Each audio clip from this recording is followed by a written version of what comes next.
l'élément déclencheur de mon engagement féminin et féministe.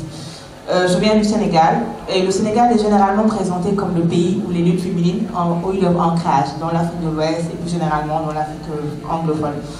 Et j'ai remarqué que ces luttes-là, toutes ces femmes-là, dans les années 60, 70 jusqu'à 80, ont été très connues, ont été à l'avant-garde des luttes féminines, et on dirait qu'il y a eu un essoufflement en fait des luttes féminines.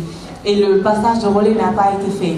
Et en m'intéressant de plus en plus à cette histoire-là, je me suis dit, mais qu'est-ce qui fait que maintenant, quand on s'autoproclame féministe, c'est comme si c'était un terme qui était connoté péjorativement. Et c'est de là que part mon engagement féministe, qui a conduit à la publication de mon essai « Vous avez des féministes ».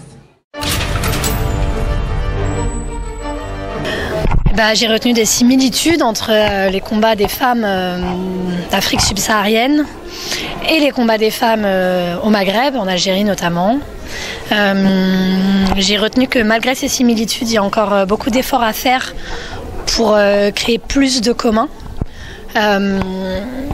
pour créer plus de luttes communes, pour plus fonctionner ensemble. Et peut-être ce que j'ai retenu qui m'a peut-être un petit peu manqué, on en a parlé vers la fin, mais c'est de parler un petit peu de la question d'un certain racisme dans les pays arabes envers les populations noires, notamment donc au Maghreb, quand je parle des pays arabes. Je pense que c'est une question qui doit être travaillée, taraudée, retournée. C'est vraiment quelque chose dont il faut qu'on parle, sur lequel il faut qu'on se renseigne. Il faudrait peut-être créer des écrits aussi à ce sujet-là. On a beaucoup parlé là pendant la conférence d'intersectionnalité. Je pense que c'est un concept, une notion qu'il faut encore plus défendre dans le contexte français.